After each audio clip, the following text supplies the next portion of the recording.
Gandhi ji second round table meeting से वापस भारत दिसंबर 1931 में लौटे तो सही, पर यहां आकर जब उन्होंने देखा कि सारी चीजें अस्त व्यस्त हैं, जो गांधी इरविन पैक्ट उन्होंने साइन किया था उसका मान नहीं रखा गया।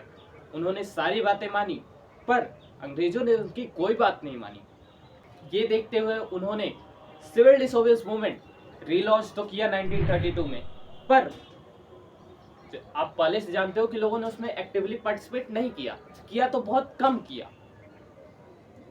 अगर हम ये कह रहे हैं कि सेकंड बार लोगों ने पार्टिसिपेट नहीं किया अच्छे से, तो हमें ये जानना होगा कि पहली बार पार्टिसिपेट कैसे किया।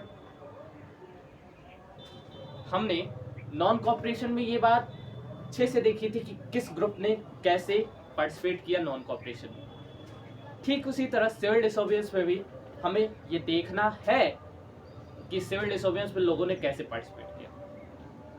हालांकि उससे बहुत कम देखना है, पर देखना है। तो अगर हम सिविल डिसोबीडियंस मूवमेंट में पार्टिसिपेशन की बात करें तो इसमें उतना ज़्यादा नहीं देखना जितना नॉन कॉपरेशन में था, पर थोड़ा सा है, जल्दी खत्म कर देंगे, चिंता की बात नहीं। अगर इसमें पार्टिसिपेशन की बात करें तो मेजर तौर पे कुछ किसान थे जिन्होंने पार्टिसिपेट किया, हमें ये देखना है उन्होंने कैसे किया। कुछ इंडस्ट्रीज सेक्टर के लोग थे, उन्होंने कैसे पार्टिसिपेट किया। और द मोस्ट इम्पोर्टेंट, महिलाओं ने कैसे पार्टिसिपेट किया। अगर आप नॉन कॉपरेशन को देखोगे तो उसमें महिलाओं का पार्टिसिपेशन आपने नहीं पढ़ा था, पर इनडायरेक्ट था। पर सिविल डिसोबीडियंस मूवमेंट पहला ऐसा नेशन वाइड बड़ा मूवमेंट था, अंडरलाइन कर लेना, बड़ा मूवमेंट था जिसमें महिलाओं ने अच्छे तरीके से पार्टिसिपेट किया।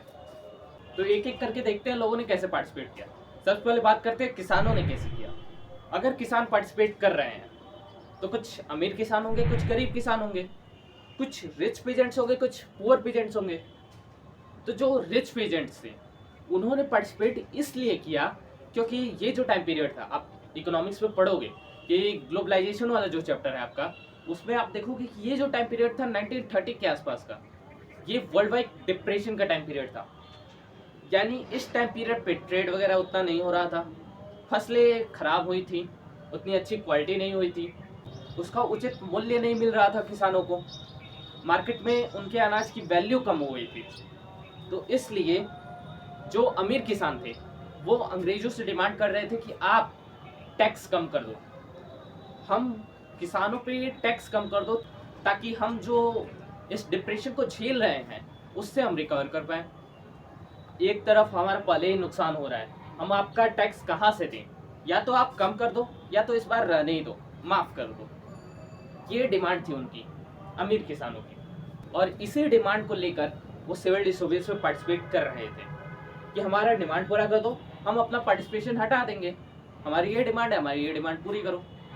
अमीर किसानों के सेक्शन में दो इम्पोर्टेंट ग्रुप आपको दिए हैं जहां बहुत अच्छे तरीके से पार्टिसिपेशन देखा गया भारत में। वो दो ग्रुप पाटीदार, गुजरात के पाटीदार समूह और उत्तर प्रदेश के जाट समूह। ये जो दो समूह थे, पाटीदार और जाट, इन दोनों ने बहुत ही अच्छे तरीके से पार्टिसिपेट किया सिविल डिसोबीडियंस में अमीर किसानों की तरफ से। जो गरीब किसान थे उन्होंने पार्टिसिपेट किया यह डिमांड रखते हुए कि हमारा रेंट कम किया जाए, हमारा जो भाड़ा है वो कम किया जाए।